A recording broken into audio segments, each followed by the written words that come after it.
नमस्कार, आदाब। Radio Fiji 2 का ये प्रसारण है। मैं वीना भटनागर एक बार फिर से आपका स्वागत करती हूँ रेडियो फिजी 2 पर। Welcome to another episode of Aaina. और आज आईना में हमारे खास मेहमान हैं फिजी हायर एजुकेशन कमीशन के commissioner and board member mister Pratap Singh, और साथ में फिजी हायर एजुकेशन कमीशन की डायरेक्टर मिसिस सालोते रंबुका। इन दोनों का सबसे पहले हम स्वागत करते हैं रेडियो फिजी 2 पर। याद रहे, topic of discussion the role of Fiji higher education commission. In fact इस कमीशन की स्थापना क्यों की गई है, इस पर और भी ज़्यादा जानकारी आप तक आज हम पहुंचाएंगे अपने आईना के इस प्रोग्राम में। सबसे पहले welcome to the show mister Singh. नमस्ते। नमस्ते, thank you. And missus Rambuka निसंबुला।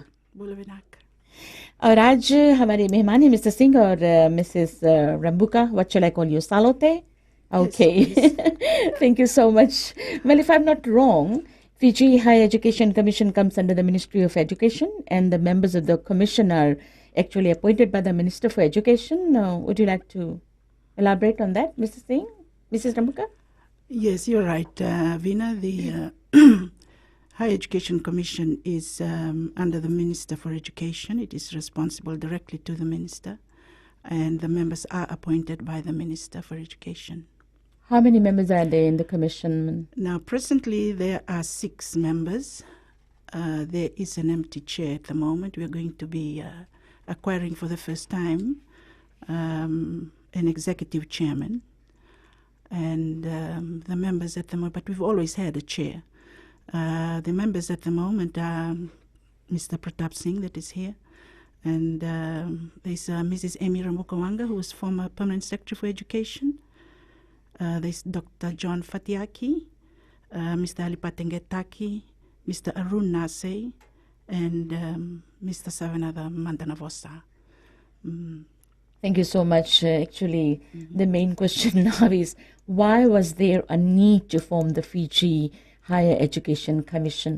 Or rather, how or why did the promulgation come into action or place? Mr. Singh, would you like to answer that question? Thanks, Veena. I think the main purpose is to regulate the establishment and operation and the standards the universities and the higher education institutions will be providing. So it's a mechanism to regulate so that we can produce quality education for Fiji, and together benchmarking with our national qualifications, which we will deliver, and not forgetting the regional and eventually international benchmarking. So it's, in a summary, it's quality education that Fiji would be able to, I suppose, even not for our own industry and requirements here, but would be able to export. Thank you so much. And now, what is the role of the commission, if I may ask? Well, Veena, the commission has mandated functions.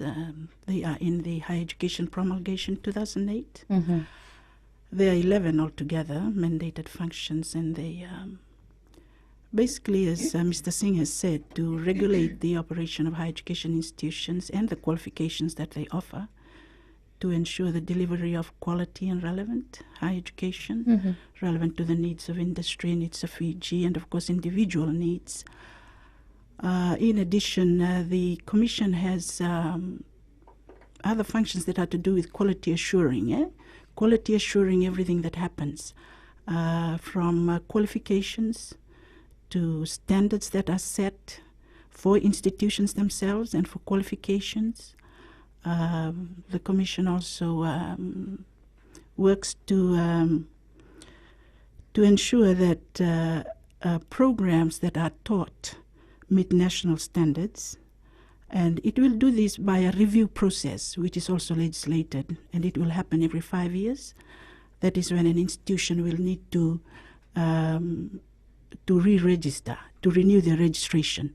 And to renew their registration, they've got to be reviewed first to ensure that, they've maintained the standards by which they were first registered. So The commission- meaning that they will be reassessed every 5 years. Yes, yes.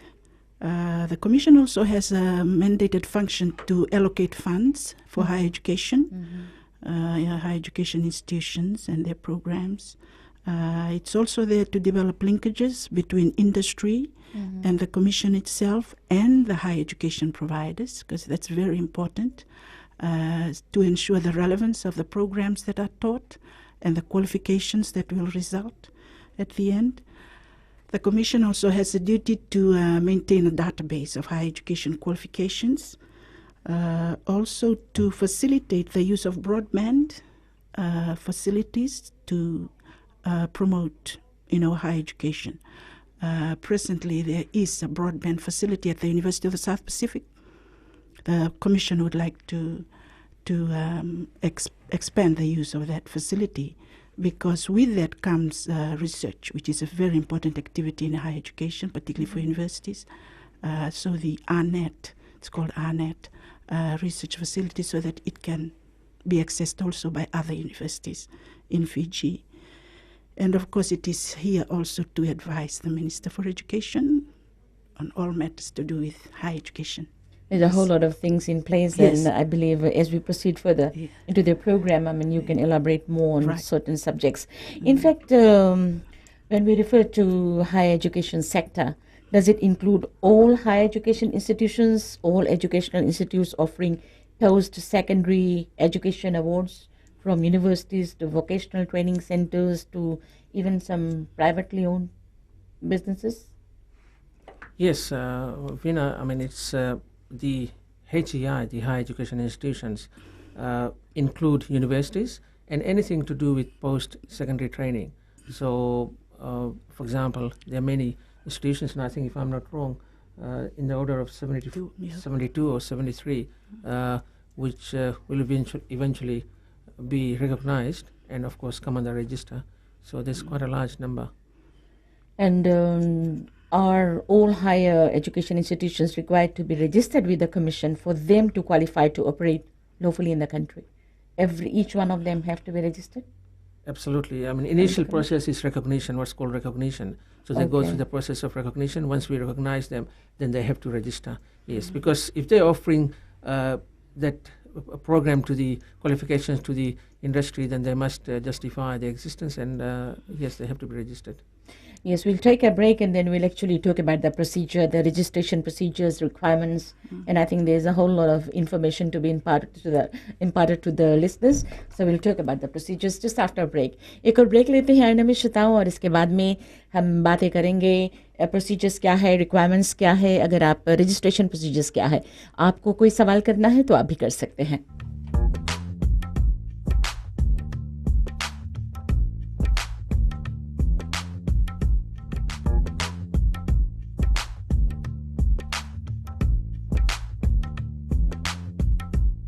याद रहे श्रोताओं, आज हमारे मेहमान हैं Fiji higher education commission के commissioner and board member mister Pratap Singh ji, और साथ में डायरेक्टर मिसेस सलोते रंबुका. आज हम बातें कर रहे हैं फिजी हायर एजुकेशन कमीशन के बारे में. आप भी अगर सवाल है तो 32200902 या 32200903 पर हमारे पास कॉल करके सवाल कर सकते हैं. और हम बातें कर रहे थे रजिस्ट्रेशन प्रोसीजर के बारे में. तो सलोते, would you tell us more about the registration procedures? Thank you, Veena. As we have heard already, we begin by the recognition process. Okay. It's a one-off process.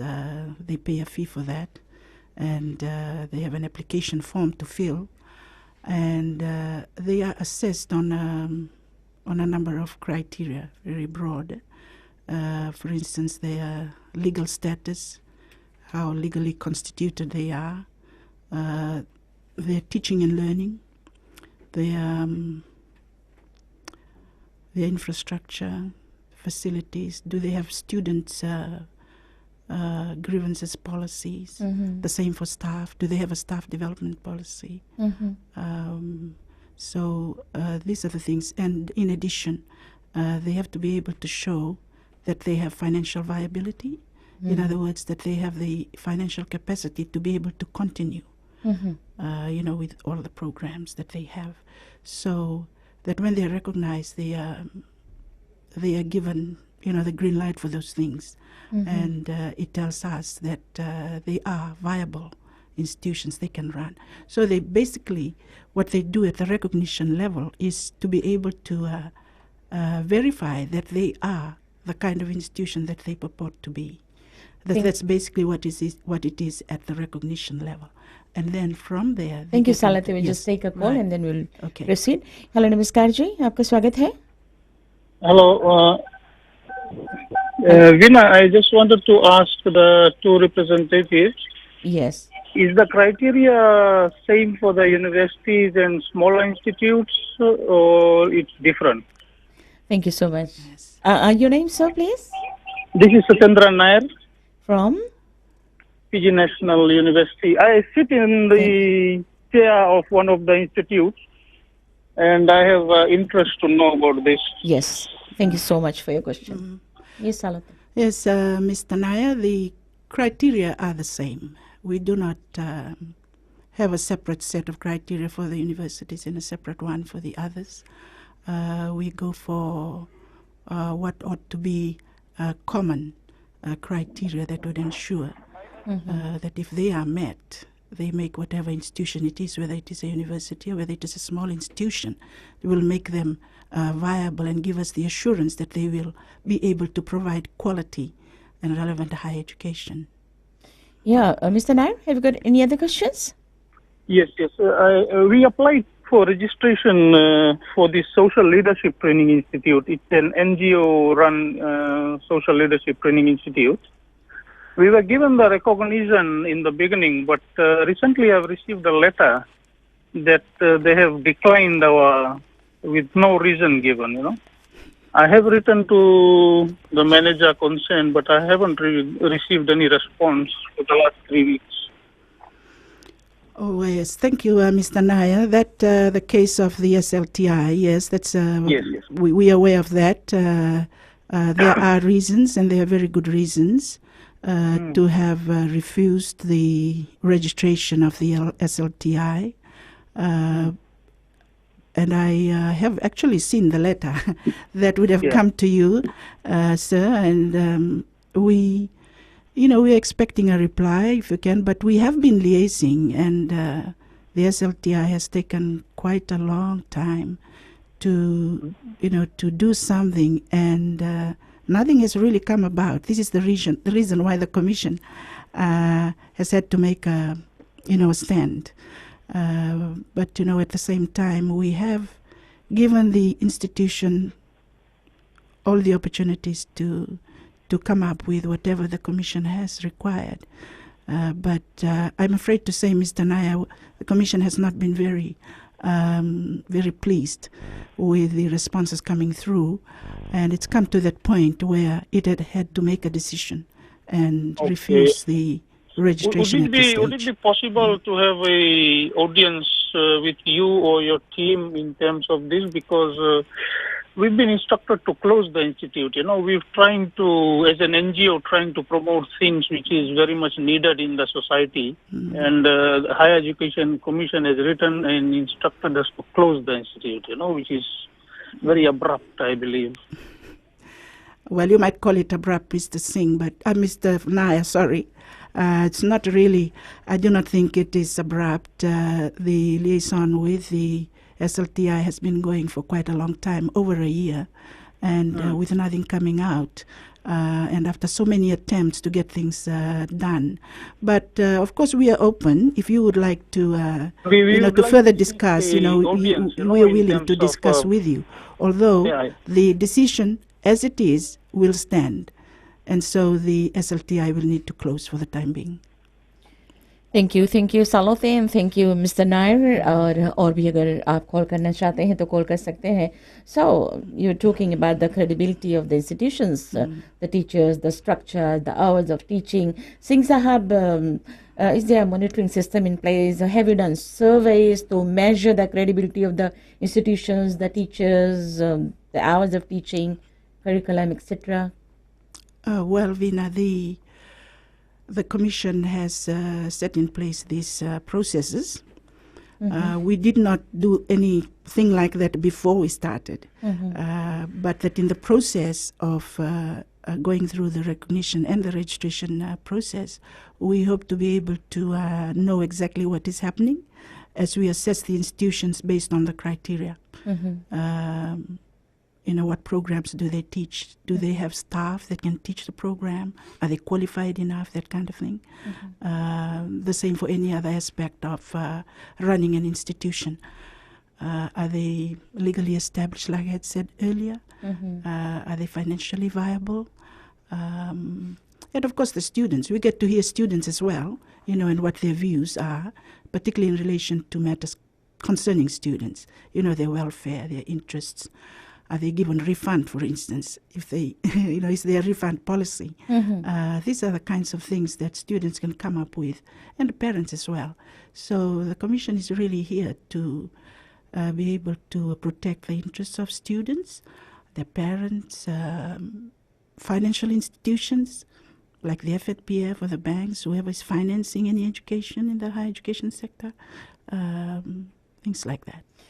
वाह दैट्स ब्यूटी। तो हमारे जितने भी श्रोता सुन रहे हैं, आप एक स्टूडेंट है, टिस्ट्री इंस्टीट्यूट में आप पढ़ते हैं और आपको कोई किसी तरीके से मदद चाहिए या योगदान चाहिए या कोई सलाह मशवरा चाहिए, the commission is there to help you. So आप भी कॉल कर सकते हैं, कोई परेशानी आपको हो। फिलहाल हेलो, नमस्कार जी, आपका स्वागत है। नमस्कार। नमस्कार I am concern during a course can any institute force a girl student to an isolated place for attachment where parents are concerned for their safety and protection? एक बार फिर से अपना सवाल दोहराइए भाई साहब।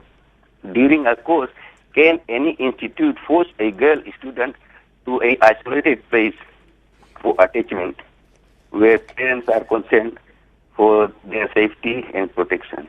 Thank you. आपका नाम पता क्या है? अनूप सिंह ने दीदी। Thank you, Anup Singh ji. You got the question? Can you just repeat it? Yes, actually what he meant to say was, can the institution force for a girl child to go for an attachment in an isolated area where the parents are not happy with? Sometimes, they are sent to out islands to serve for attachments and... Yes, Veena, this is to do with work attachments, eh? Yes. Or workplace attachment. At the moment, this is entirely an institutional matter. Attachments are arranged by institutions in whatever form they take, whether they give the child a letter and then the child looks for a place to go and do workplace attachment, or whether the institution looks for the place themselves, So it is left to the institutions at the moment. Although the Commission has an interest.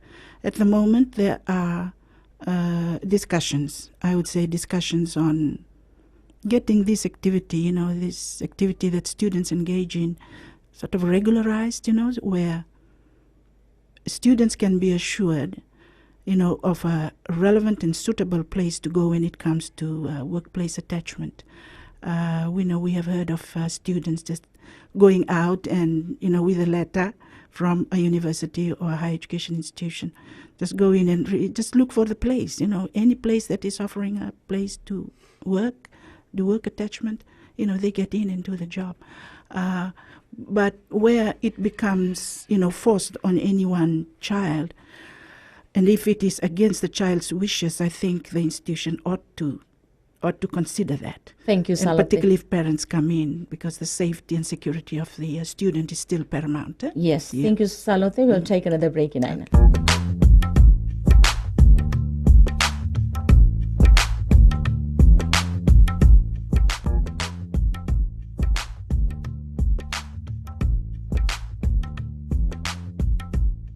आईना में एक बार फिर से हम आपका स्वागत करते हैं श्रोताओं, और याद रहे श्री प्रताप सिंह जी और सालोती आज हमारे मेहमान हैं।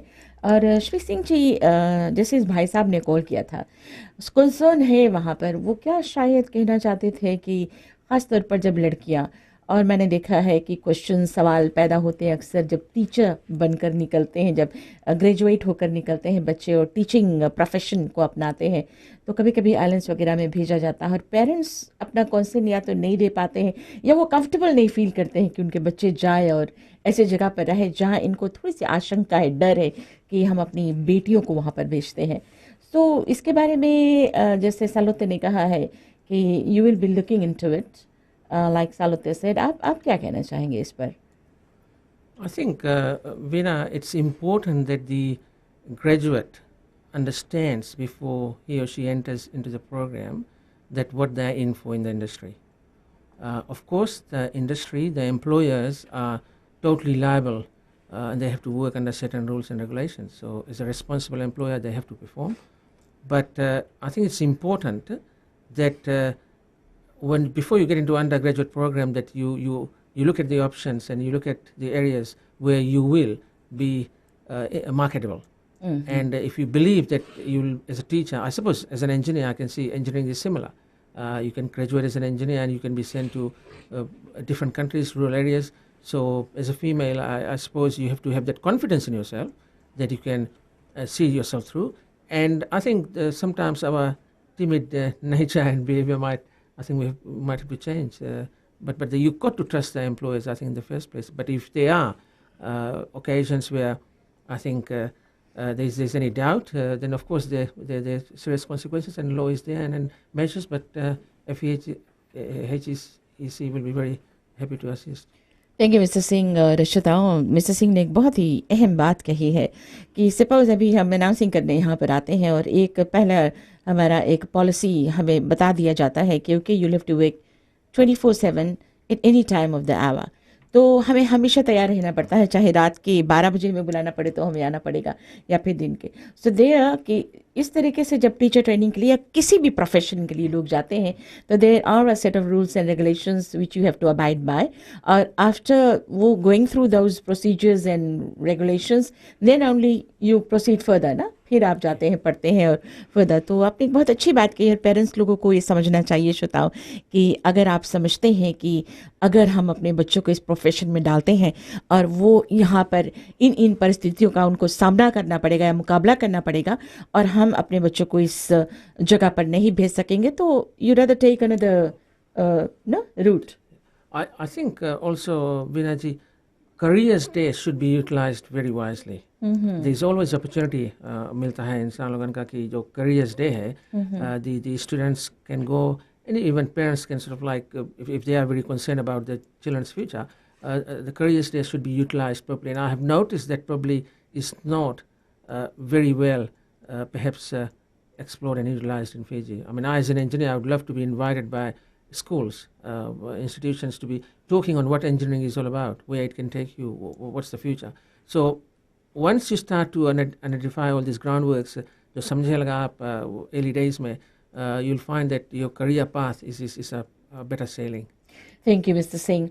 Actually, going back to Fiji Higher Education Commission, Salote, actually, I believe this is a very new venture, and I'd like you to elaborate on how much work has been done so far. Guidance, execution. Okay, thank you, Veena. I believe that we have been able to achieve quite a lot in the last 3 years. That is since the commission was appointed in February 2010. In terms of regulating the operation of institutions, we have been able to recognize a total of 68 institutions. Oh, really? And out of that, 19 have been registered. One is provisionally registered at the moment. We have also achieved a fair bit in the area of developing qualifications. These are national qualifications that are developed against national benchmarks. They are mainly trade qualifications, and so we have used industry. Industry has been very supportive and cooperative in this venture. We have been able to develop a total of 21 national qualifications. And these national qualifications are now on the Fiji National Qualifications Framework. That is a big thing in itself, the National Qualifications Framework. The 21 qualifications are there, and there are another 3 that are going to be put on that as well very soon. And we are encouraging institutions to adopt these national qualifications. Now, the good news is so far we've had 2.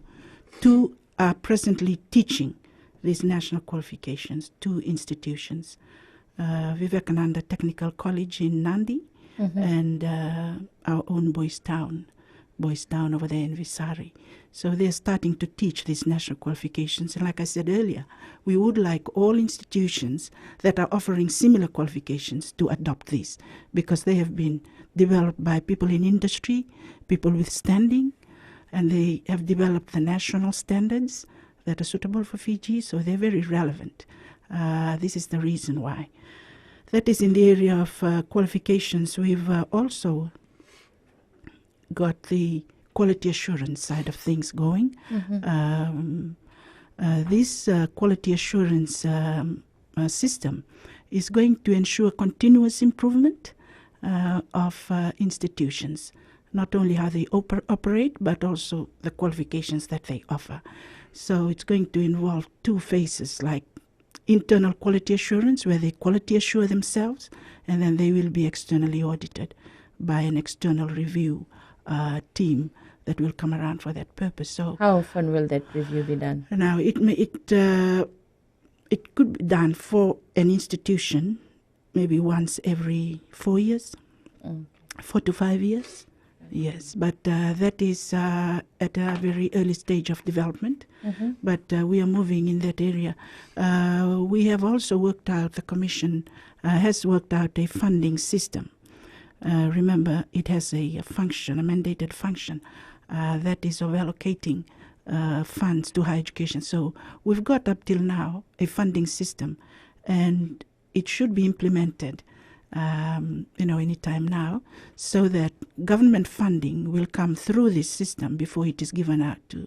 So for programs and whatever other expenditures that higher education institutions will have, whatever it is, if it is using government funding, it will have to go through this system to ensure that whatever government or public funds that are used for higher education, they will be used in a judicious way.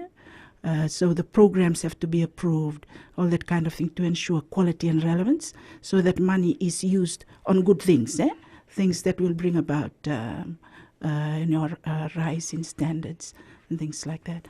Thank you, Salote. We'll take another break, and Yes. then I'll talk to you again.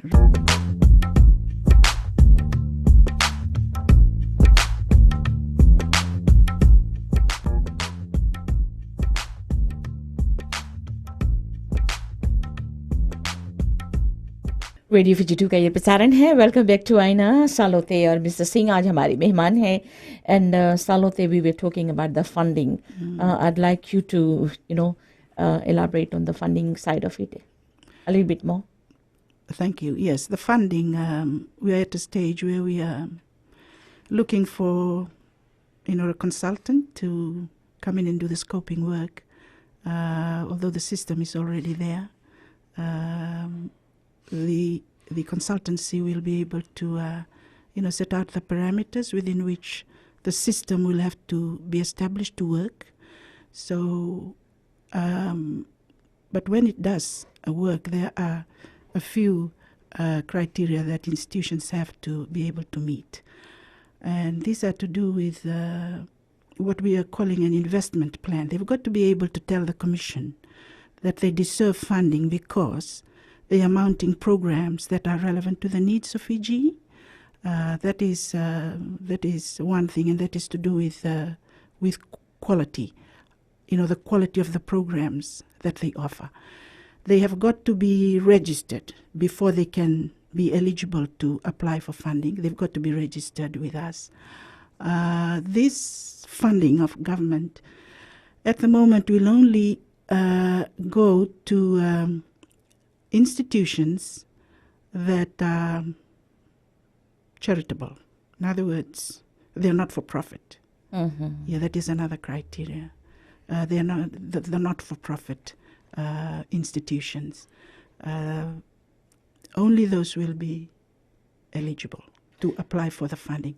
So, those few criteria, but how this will actually be implemented will require a lot of processes.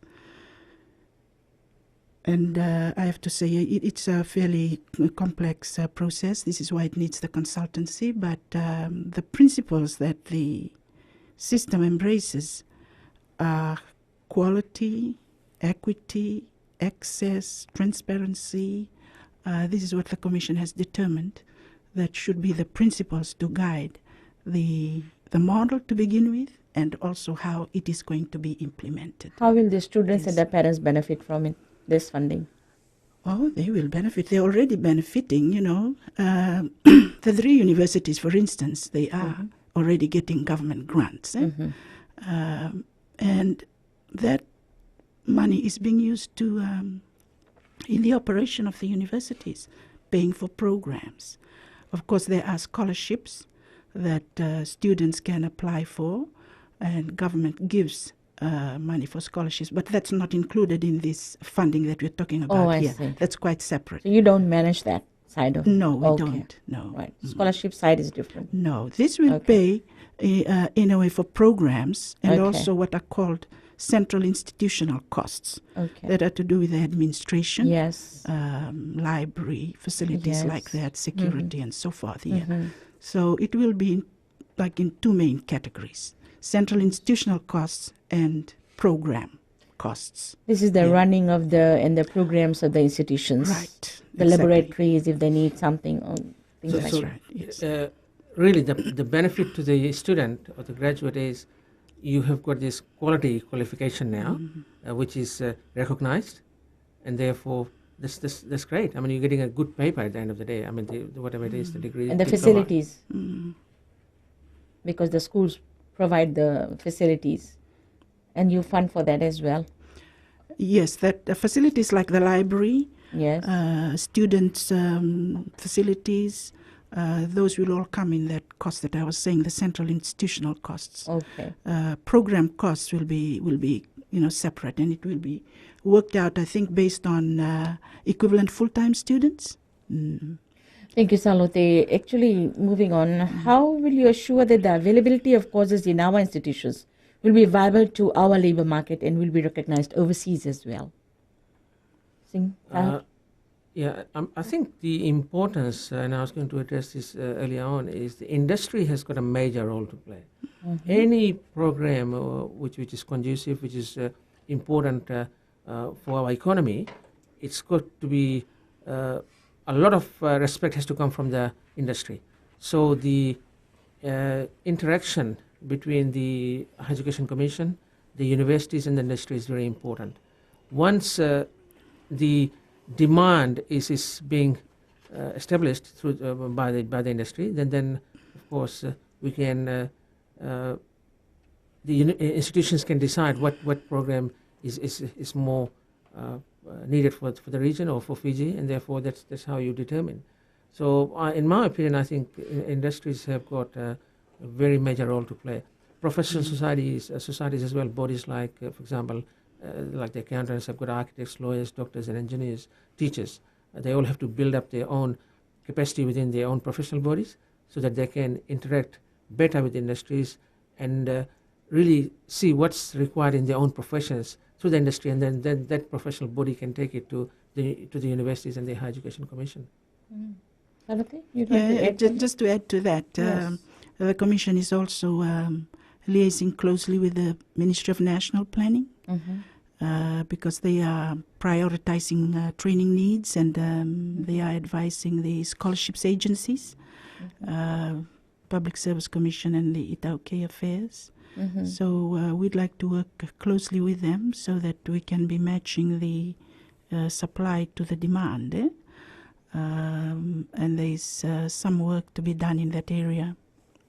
Sorry, Ministry of Labour as well. That's Of right. course, National Planning, Labour, PSC, very important. Yeah. And we have provision within our meetings, and we invite them to be part of the meeting so that we have a better understanding, and then together, I suppose, the Employees Federation. So Thank you so much. Actually, is the Higher Education Commission working closely with the National Employment Center as well? Oh yes, it's part of. They're part of national planning, aren't they? Yeah, we have had a meeting with them. We know, some things about them, what they're doing, the figures that they have, and given time, we'll be able to work much more closely with these people to ensure that we always have enough supply to meet the demands that we have. Because I've got one question. Okay, we'll take one call online. Hello, Namaskar. Aina, Hi, yes, Aina. yes, I wanted to raise some issues with the Higher Education Commission. Yes, definitely. Your name and your address, please. Your name and where you calling from. Hassan Khan, Yes, sir. Calling from? Fiji Council of Social Service. Thank you, Mr. Khan. Your question, please. Yes, Mr. Khan, your question. Okay. My question is that what is the definition of higher education? Is there a recognition of alternative education that is being provided by civil society organizations and NGOs which are known for providing second chance in education to dropouts from primary and secondary schools? And because the Ministry of Education's latest figures in education shows that 99% of school-age children enter primary school. And by the time they come to secondary school, it drops to 85. By the time it drops to tertiary education, only 40% of the 99% go into tertiary organizations, schools. So there is a 60 to almost 50 to 60% dropout from the 99%. So most of these people are created by the NGOs through training programs and institutions that are doing alternative education and providing second chance to. What is the fate of that? They do not categorically fit under higher education. So what is the definition of higher education? How do we cater for this? Thank you, Mr. Khan. Stay on the line, please, and after a break, we'll continue.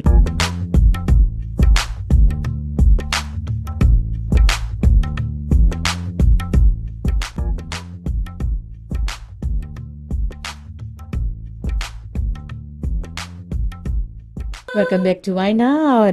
Mr. Khan, are you still on the line? Yes. Thank you, Mr. Khan. And Salote, would you like to answer Mr. Khan's question? Yes, Mr. Khan, thank you for that question or those questions. First of all, on the definition of higher education, we are defining higher education in a way that is consistent with the definition of higher education institution, which is in the promulgation. I think, Mr. Khan, you would have seen that. Mm-hmm. So higher education in terms of that refers to any post-secondary education that confers an award.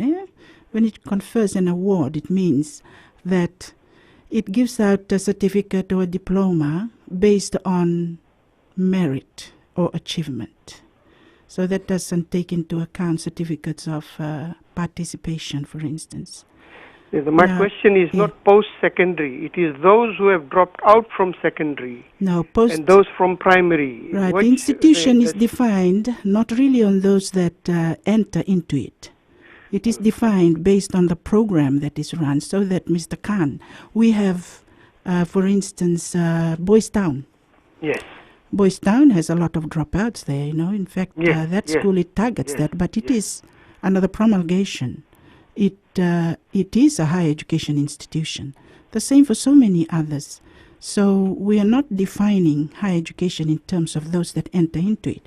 We are defining higher education in terms of the programs that are run and whether they confer an award or not.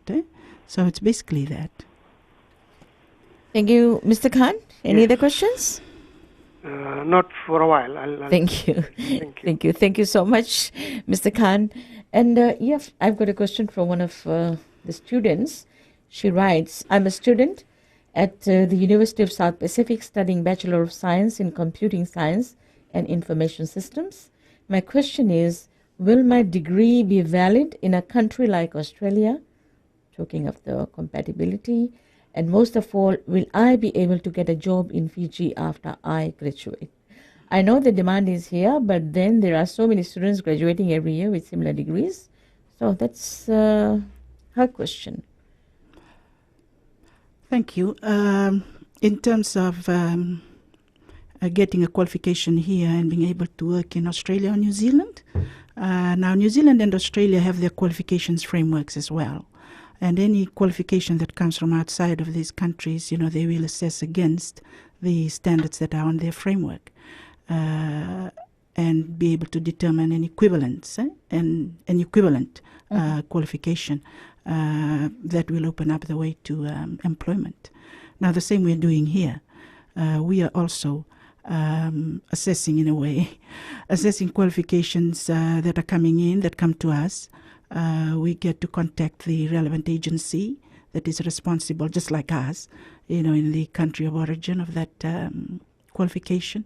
We are able to determine from there whether the provider or the institution that has issued that foreign qualification, whether that provider is recognized by the relevant agency in that country. So in that way, we are able to assess whether we should recognize the qualification or not.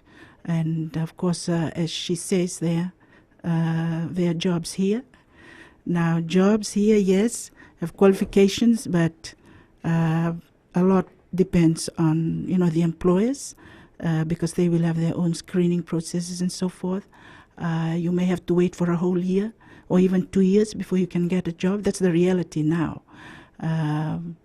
But of course, it is the supply of these qualified people that we would like to be able to, put some control over it so that the qualifications coming out will be able to have a market where they can be used.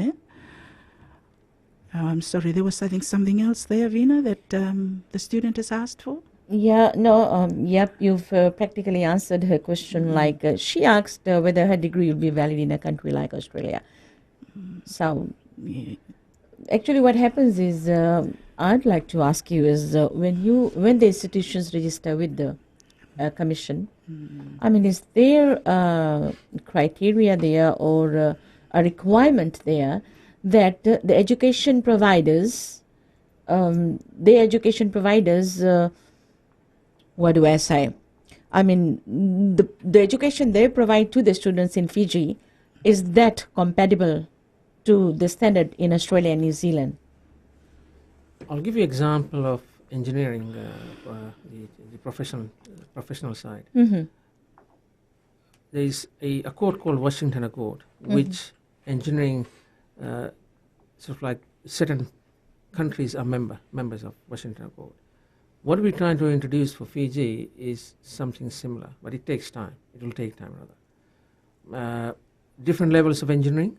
So, I'm sure in every profession there is certain, like similar bodies that exist. So, if you do, for example, diploma in civil engineering in Fiji, there's what's called Dublin Accord. You can come under Dublin Accord. If you do a technology program, you can come under Sydney Accord. So these accords, of every profession, I'm sure, has got a similar accord.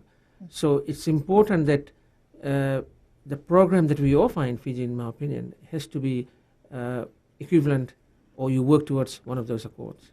And therefore, mobility-wise, you won't have any difficulty, whatever profession it is. So engineering, as I said, a good example is that we're working with the 2 universities which are offering engineering towards that. And then it takes time. It could be as much as 10, 11 years. But that's how it is. It's a comprehensive process. At the end of the day, the program has got, the country will have a good recognition.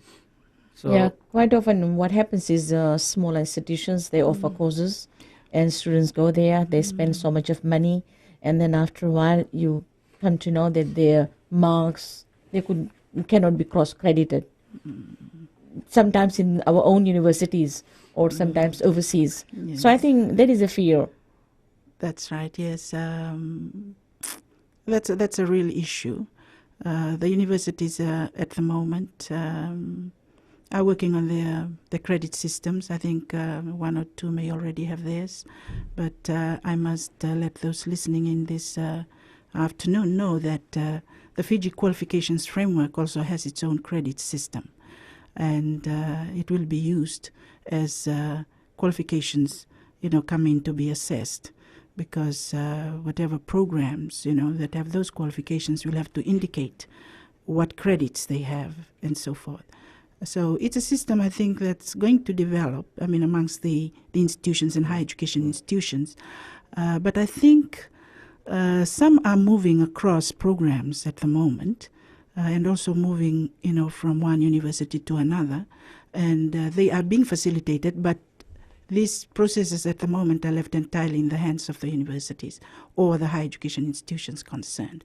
So it's up to the FNU to recognize so many credits that have come from the USP, and vice versa, and as with any others.